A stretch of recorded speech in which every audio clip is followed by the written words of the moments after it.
काशी की धरती पर इस बार शारदीय नवरात्र की दुर्गा पूजा केवल आस्था ही नहीं बल्कि देशभक्ति का संदेश भी देगी। बंगाल की तर्ज पर सजे पंडालों में इस साल मां दुर्गा की प्रतिमा का रूप बेहद ही खास है।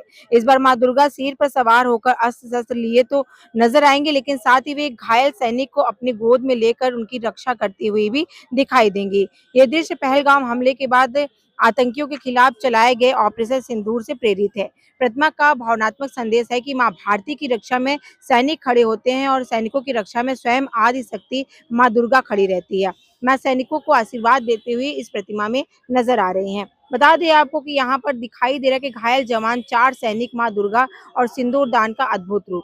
चौथी पीढ़ी के मूर्ति कलाकार अभिजीत विश्वास ने दौरान बताया कि हर बार जब माँ की प्रतिमा बनाता हूँ तो कल्पना करता हूँ कि माँ कैसी दिखेंगी। इस बार हमने माँ को देशभक्ति की शक्ति के रूप में गढ़ा है। लहरतारा स्थित गोल्ड स्पोर्टिंग क्लब हर साल अलग अलग थीम पर आधारित पूजा करता है। इस बार का संदेश है देश और सैनिकों को समर्पित दुर्गा पूजा। वाराणसी की अनूठी झलक जहाँ आस्था से जोड़ रही है, वहीं लोगों में देशभक्ति की भावना भी जगा रही है। जी, काशी आपने बताया कि मिनी बंगाल कहा जाता है, तो जो ऑपरेशन सिंदूर में मूर्ति बनाई आपने, क्या क्या है और किस स्पोर्टिंग क्लब ने बनवाया है?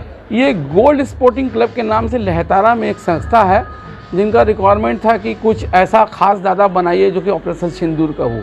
तो मैंने कहा कि नहीं, मैंने सोचा कि उसको ऐसा बनाया जाए कि लगे कि जैसे हमारे सैनिक के पीछे माँ है और माँ से बड़ा कोई शक्ति है ही नहीं है। तो माँ अपने गोद पे सैनिक को बैठाया हुआ है और घायल सैनिक जो कि युद्ध करके घायल हो गया, माँ उनको खुद आशीर्वाद देके सही ठीक कर रहे हैं और साथ में एक औरत है जिनको माँ जो है सिंदूर दान दे रही है। दूसरी कितने इसमें सैनिक रखे गए हैं और माँ का जो रूप दिखाया गया है बहुत भव्य है, क्या कहेंगे इसके विषय में? इसमें केवल 2-3 सैनिक ही दिखाई दिया गया है।